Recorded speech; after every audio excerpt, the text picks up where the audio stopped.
ಇವತ್ತು ಸಂಡೇ ಆಗಿರೋದ್ರಿಂದ ನಮ್ಮಮ್ಮ ಎಗ್ ರೈಸ್ ಮಾಡ್ತೀನಿ ಅಂದರು. ಇವತ್ತಿನ day start with egg rice. ಅದನ್ನೆಲ್ಲ ನಾವು ತಿಂದಾದ್ಮೇಲೆ ನಮ್ಮ ಮನೆ ಪಕ್ಕ ಸುಮಕ್ಕ ಇದ್ದರು. ಅವರು ತರಕಾರಿಗಳನ್ನೆಲ್ಲ ತಂದಿದ್ದು. ಅದಕ್ಕೆ ತರಕಾರಿ ಕೊಡಿ ಅಂತ ಹೇಳಿದ್ರೆ ಕಾಸು ಕೊಡಿ ಅಂದ್ಬಿಟ್ರು.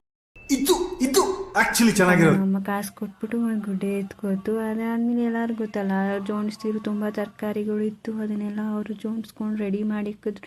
ಯಾರ್ಯಾರು ಬರ್ತಾರ ಇಲ್ವೋ ತಗೋತಾರ ಅಂತ ನೋಡ್ತಾ ಇದ್ವಿ. ತುಂಬ ಜನಕ್ಕೆ ನಾವು ಇನ್ಫಾರ್ಮ್ ಮಾಡಿದ್ವಿ ಹಿಂಗೆ ತರಕಾರಿ ಅಂತ. ಅವಾಗ ಎಲ್ಲರೂ ಬಂದು ನೋಡಿದ್ರ ಏನು ಕುರಿಗಳ ಥರ ಓಡ್ ಬಂದು ಎಲ್ಲ ಗೋರ್ಕೊಬಿಟ್ರು. ಅದಾದಮೇಲೆ ನಾವು ಒಂದು ಸರ ಬುಕ್ ಮಾಡಿದ್ವಿ. ಅದನ್ನು ನೋಡ್ತಾ ಕೂತಿದ್ವಿ. ಇದು ಚಿನ್ನದ ಆರ್ಟಿಫಿಷಿಯಲ್ ಅಂತ ನೀವೇ ಗೆಸ್ ಮಾಡ್ಕೊಳ್ಳಿ. ಅದಾದ್ಮೇಲೆ ಸುತ್ತಮುತ್ತ ನೋಡ್ಬೇಕು ಗಾಳಿ, ಯಪ್ಪ ಮನೆಗಳೇ ಉಂಟೋಯ್ತವೇನೋ ಅನ್ಕೊಂಡ್ವಿ. ಏನಂದೆ ಇನ್ನೊಂದ್ಸಲ ಹೇಳು. ಅಷ್ಟು ಗಾಳಿ ಬಂತು. ಕೊತ್ತಿಮರಿ ಏನು ಮಾಡ್ತು ಗೊತ್ತಾ, ಕಿಟಕಿ ನುಗ್ಬಿಟ್ಟು ಓಡಿಸ್ಬಿಟ್ವಿ. ಅದು ಹೊಟ್ಟೋಯ್ತು. ಇವತ್ತಿನ ಆಗಿತ್ತು ಮಿನಿ ಬ್ಲಾಗ್. ಪ್ಲೀಸ್ ಸಪೋರ್ಟ್ ಮಾಡಿ, ಹಾಗೆ ಒಂದು ಲೈಕ್ ಮಾಡಿ. Thank you.